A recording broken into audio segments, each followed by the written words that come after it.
Hi, welcome to Fish on Fridays. I'm Al McCauley, and today I want to share with you a human interest story about somebody who spent a lot of her life in the state in which I live, Wisconsin. I'm in the United States filming this in the great state of Wisconsin, and I just think this is a great story about a wonderful woman. But I want to set the table a little bit and explain to you that I had an aunt who was a nun. She was in the Order of School Sisters of St. Francis, Sister Agnes Marie, and she was just a wonderful person. Lively, funny, gregarious, outgoing.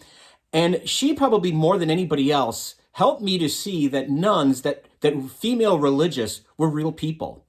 And I was fortunate to be surrounded by religious growing up. My parents often had priests over for dinner and whatnot. And when I was in high school, my senior year in high school, I had a priest named Father Tony Slozar who really let me see that priests were real people. You know, I always kind of looked at them from afar, that they were these special people, different than me somehow. But Father Tony used to wear Hawaiian shirts every day to class, and he was just a real guy. He loved movies, and he talked about movies a lot, and he was my golf coach, so I got to know him on a personal level. And these two people, my aunt, my Sister Agnes Marie, and Father Tony Slozar, they probably are the two most instrumental people in my life to make me realize that religious people are not different. They're human and they're real. And ever since the lives of both of them, I've been able to have friendships and good relationships with people who are religious, both male and female.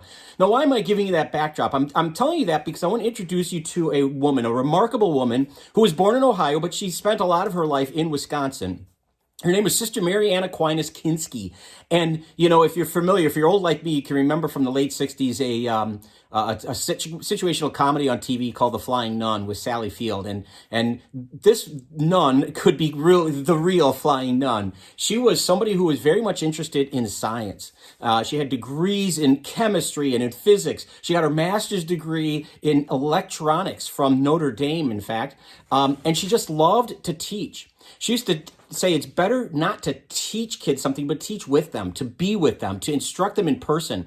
And so she had a chapter about aerodynamics, and the kids were fascinated about airplanes. Now, we have to remember, this is in the 30s and in the 40s, so airplanes are relatively new. They're not as common as we think of them today, maybe, but there was a great interest by the students. So she would take them on field trips, and she would climb the scaffolding up to the cockpit and show them how things worked.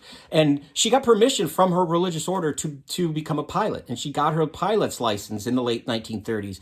You know, she was so good and to be a teacher, and I know this as a teacher, to teach your content subject, you have to really know what you're talking about. And she dove into it, all into it, and she really knew all there was to know about the workings of planes.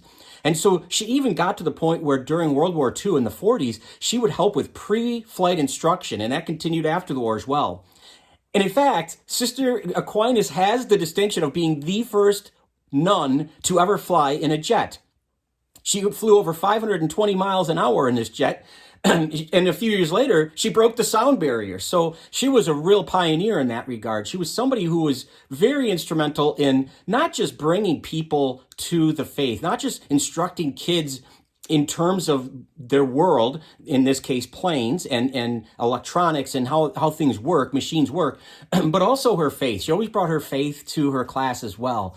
And she gave, without even realizing it maybe, she gave a great example to the children that she taught over the decades, that she's a real person, that nuns and priests, brothers, friars, sisters, they're all religious, yes, but they're all real people, and they have interests, and they're like you and me. And so if you know or love somebody who's a priest or a nun, you may want to share this with them and thank them for what they do, you know, for their prayers and for their service to God through humanity. It's just wonderful. But I just love this, the flying nun of I'd like to say of Wisconsin, although she was really all over the Midwest. But she was asked in like the 1960s, before she died, she was asked if she was afraid to fly. And she said, there's nothing to be fearful of when you're flying, because you're closer to heaven. You're closer to God. And what a great sentiment. So again, somebody who really makes us realize that nuns and priests are real people. They're three-dimensional like you and I. They have interests, and so again, thank them. If you know anybody, share this with them.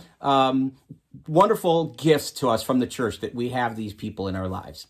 Thanks for watching. Would love it if you would subscribe to our YouTube channel, follow us on Facebook. But either way, we're very grateful that you tune in every Friday for Fish on Fridays, and we hope you will continue to do so. Until next time, please be good to each other, and God bless.